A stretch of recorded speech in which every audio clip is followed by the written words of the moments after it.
YouTube, how the duck you doing? Duck Films here. What I got for you today is the patch that will save the finals. Let's quickly go over what it means for you as a player. And if I sound different, it's because I woke up at 4 AM to record this video. But quickly, before the video starts, I want to ask you, in order to pursue this passion, do me a favor and hit that like and subscribe button as it's completely free. But that's enough for me, let's get on to the video. As the Steal the Spotlight game mode has finally concluded, you will no longer be able to get those free cosmetics.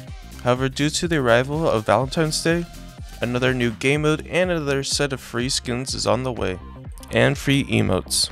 To do so, simply unlock these challenges playing the new game mode. Let me know what you think about these free skins down below. Finally, moving on to the balance changes. Starting off with the audio, you'll finally be able to tell the difference between an enemy and a friend when they use the cloaking device as a light, something I personally been asking for as it's really hard to tell the difference between the two. Headshots will be getting their own sound indication, so you'll be able to tell if you're getting headshots or not. I always enjoy when games do this. They fixed an issue where certain sounds do not play when colliding with the environment. They also added a setting to when the game is tabbed out to where you can still hear the audio if you want to. And they fixed single fire weapons not playing their firing sounds at times. This is shown when you would rapidly fire the LH1 and there would be no sound essentially. Let me know what you think about the audio changes. Do you like them or not? Now finally, everyone's long-awaited balance change is finally here. The changing of nukes. The gravity and physics have finally been enabled on the red canister with attachments.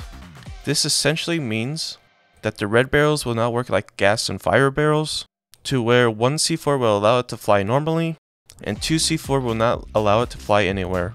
And fix an issue where multiple C4 would cause more damage than intended. That's where this damage stacking issue came from.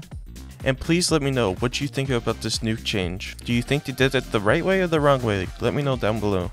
Then they did a lot more gameplay changes that I see as quality of life. They fixed the jump pad issue, where it would glitch out when it was attached to an object. They fixed an issue where players would be able to cancel emotes by using their quick melee. Then they fixed issues where objects could hover in the air after an attachment was destroyed, and where backstabs with a dagger now correctly shows it as a critical hit. So moving on to animations. They fixed an issue where held items were unintentionally visible. They finally fixed the issue with defibs not animating correctly. As you know from the previous change, when you tried to defib someone, you would kind of smack them together instead of rubbing them. They also fixed an animation that caused the player's mesh to break, and faulty physics during revive. They fixed for the broom not disappearing after the clean house emote. They finally adjusted the crouch animations to ensure that they don't make characters clip through thin walls. As you know, sometimes when you crouch behind a super thin wall in the game, sometimes part of your body's stuck through the wall, indicating to other players that you are hiding there. Fixed an issue where left-hand gestures would make melee animations look faulty, as well as the auto open door when sprinting animation will now keep your weapon in view.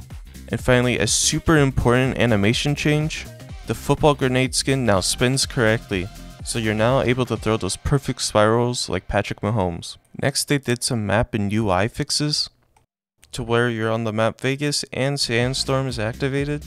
They moved the floating zipline issues, and they improved ambient lighting to address issues with seams between areas on all maps, so you wouldn't get really random dark areas. They fixed an issue that caused the career progress screen to lock when quickly switching with the controller. Fixed and corrected mislabeled career reward items.